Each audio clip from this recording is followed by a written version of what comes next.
সিলেট বিমানবন্দর থেকে প্রথমবার চালু হচ্ছে কার্গো ফ্লাইট। সন্ধ্যায় ৬৬ টন গার্মেন্টস পণ্য নিয়ে সরাসরি স্পেনে যাবে চার্টার্ড ফ্লাইট। ইতোমধ্যে সিলেট এয়ারপোর্টে পৌঁছেছে এয়ারবাসের বিমানটি। এই মুহূর্তে সিলেট ওসমানী আন্তর্জাতিক বিমানবন্দরে আছেন রিপোর্টার কাজল আব্দুল্লাহ। সরাসরি যাচ্ছি তার কাছে। সিলেট ওসমানী আন্তর্জাতিক বিমানবন্দর থেকে শুভ সূচনা হতে চলেছে কার্গো সার্ভিস চালুর। সেক্ষেত্রে আমরা দেখছি যে ইতিমধ্যেই সিলেট থেকে যে কার্গো বিমানটি অর্থাৎ স্পেশাল চার্টার্ড ফ্লাইটটি সরাসরি স্পেন চলে যাবে, সে বিমানটি 4:45টার দিকে সিলেট বিমানবন্দরে এসে পৌঁছেছে। এখন চলছে বিভিন্ন গার্মেন্টস পণ্য, সেগুলো কিন্তু লোডের কাজগুলো চলছে। ভারী ভারী বিমানের বাংলাদেশ বিমান গ্রাউন্ড হ্যান্ডলিং করে, গ্রাউন্ড হ্যান্ডলিং পরিচালনায় ভারী ভারী ইকুইপমেন্ট রয়েছে, যে ইকুইপমেন্টের মাধ্যমে লোড চলছে বিমানের অভ্যন্তরে। সেক্ষেত্রে বিমানটিতে আজকে যতটুকু তথ্য আমরা পেয়েছি যে ৬৬ টন পণ্য নিয়ে স্পেনে সরাসরি যাবে এই চার্টার ফ্লাইটটি।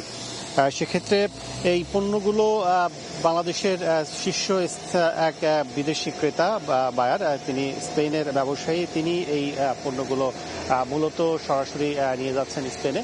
এবং এর মধ্য দিয়ে যে নতুন বিপ্লবের শুভ সূচনা হলো সেটি কিন্তু বলা চলে যে শুধু যে বাংলাদেশের একাধিক এই বিমানবন্দরের মাধ্যমে কার্গো সার্ভিসের যে যাত্রা শুরু হলো সেটি নয়, পর নির্ভরতা থেকে শুরু করে বাংলাদেশের যে সক্ষমতা নতুন জানান দেয়া সেটি কিন্তু বলা চলে যে নতুনভাবে জানান দিচ্ছে। এবং এই বিমানবন্দরের মাধ্যমে ২০২২ সালে কার্গো সার্ভিস পরিচালনার জন্য স্ট্রাকচার অর্থাৎ অবকাঠামো নির্মাণ শেষ হয়, কিন্তু নানা জটিলতার কারণে কার্গো সার্ভিস চালু করতে পারেনি।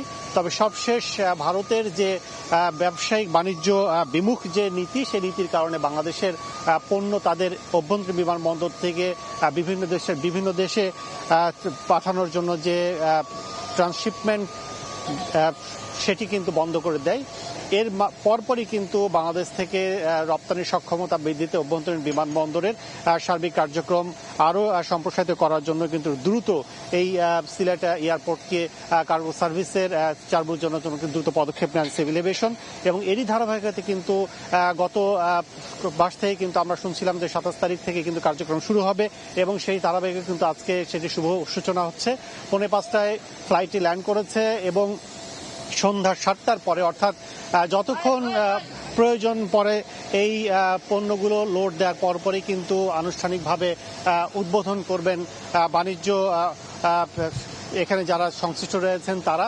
এবং ইতিমধ্যে এয়ারপোর্টে কিন্তু এসে পৌঁছেছেন বাংলাদেশ বিমান থেকে শুরু করে বিমান উপদেষ্টা থেকে শুরু করে বিভিন্ন এয়ারলাইন্স সংশ্লিষ্ট যারা রয়েছেন, ফ্লাইট সংশ্লিষ্ট এয়ারফ্রেটে যারা রয়েছেন, তারা সবাই কিন্তু ইতিমধ্যে পৌঁছেছেন। আনুষ্ঠানিকভাবে ৬টায় উদ্বোধন শেষেই কিন্তু ফ্লাইটটি স্পেনের উদ্দেশ্যে যাত্রা শুরু করবে। এবং বলা চলে যে নতুন দিগন্ত উন্মোচন হচ্ছে বাংলাদেশের জন্য, এবং বাংলাদেশের ক্রেতা যারা রয়েছেন, বিদেশি ক্রেতা, তাদের মাঝেও কিন্তু নতুন করে একটি আস্থার নতুন করে শক্তি যোগান দেবে এমনটি মনে করছেন খাত সংশ্লিষ্টরা। তো আমার কাছে এই ছিল সিলেট এয়ারপোর্ট থেকে কার্গো সার্ভিস চালুর সবশেষ। সরাসরি যুক্ত ছিলাম সিলেট ওসমানী আন্তর্জাতিক বিমানবন্দরে।